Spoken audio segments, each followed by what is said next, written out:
I haven't yet. I can say there's a lot of conversation, obviously, around the Hill, what it's going to be. No one knows what the proposal is. I'm amazed at the number of both in the House and the Senate Democrats that are encouraging the president to take executive action.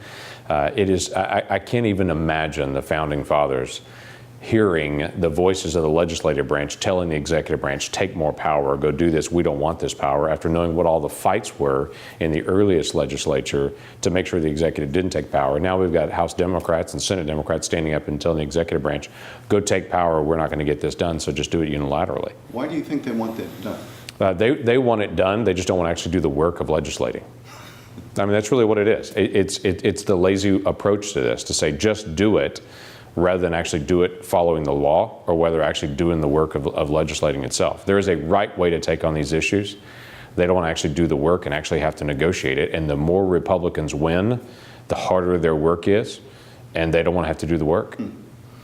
I know you need to see what the president actually orders before you know exactly how you will deal with it. And nobody wants to talk about a shutdown, but I'm curious because in 2013, the GOP was blamed for the shutdown. Sure. Yet you just won a landslide election. Mm-hmm. So what would be the danger of having another shutdown, especially when the public seems to oppose an executive order? Yeah, the public opposes this issue, but the public also doesn't connect funding to this issue. And that's the challenge that we will have, is that people don't see the natural connection. So you go back to, let's say, the debates over welfare reform in the 1990s and shutdowns around those. People understood this is entitlement reform, this is budget related. People don't see the budget connection to this. So that will be difficult in just convincing people why you need a government shutdown to deal with it. The second part of it, though, is the bigger issue.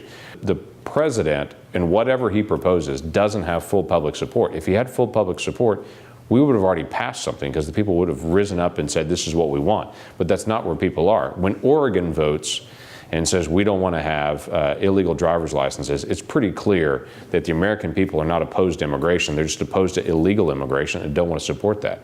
So my suspicion on this is the president's going to put together and cobble together a bunch of stuff they've already done. They're going to change titles and different things and try to find some way to make this look like a big package, but he doesn't have the legislative authority to actually make a lot of decisions. He's done executive orders in the past that had big titles, but they didn't actually make big changes. So we'll see what this is, and I'm kind of keeping my powder dry until I see exactly what this is. Sure. Well, I've heard that Amnesty has melted the phone lines like no other issue.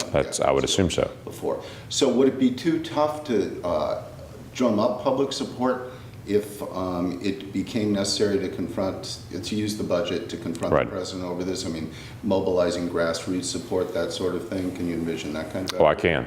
There's again, it depends on what it is that he's actually proposing and what he's trying to put out there as an executive order. We'll see. He's talked about this for months and months, and he hasn't done anything.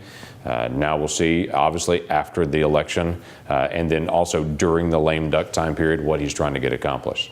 If he does issue something that would grant legal status to millions of illegal immigrants, do you think a lawsuit could actually put the genie back in the bottle, or is it imperative to act now? The lawsuit has to be, and the question is, again, how he words it, because the lawsuit has to show who was actually affected.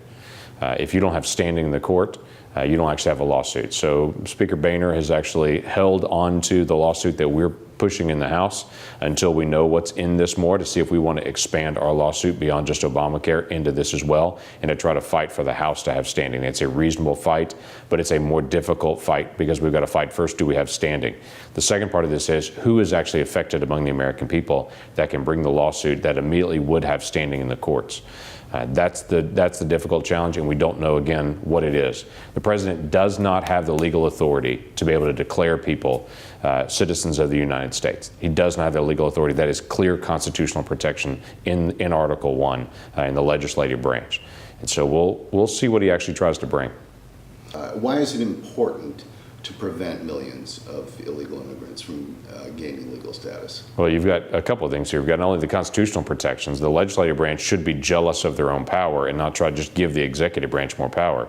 I've told some of the Democrat colleagues, hey, I tell you what, when the next Republican president comes, he'll just give amnesty to everyone on Obamacare and just do a unilateral wave and say, I'm not going to enforce the individual mandate, I'm not going to enforce anything on businesses, I just have that authority. Is that okay? And of course, they all say, no, that's not okay. Because they want to protect Obamacare and say, well, why is it suddenly okay with amnesty, with illegals, for the president to just wave a wand and say, I'm just going to ignore the law and just change it unilaterally? It's not legal. So number one, it's a constitutional protection. Number two is it's a budget issue for us as well, large scale. Then most people don't track it, but it is, even with things like Obamacare. Once someone is moved into legal status, they're moved into the Obamacare. So you're talking about moving millions of people into a budget-busting bill that's already out there, into all the entitlement programs that are out there. It is a crush on our federal debt and on our economy. And the third thing is there is a right way to become a legal citizen in this country. We have 1 million people a year that go through that process. Okay, there's a wrong way and a right way. We should promote the right way and we should discourage the wrong way. We use the word illegal immigration for a reason. It's not legal. And the president can't change law unilaterally.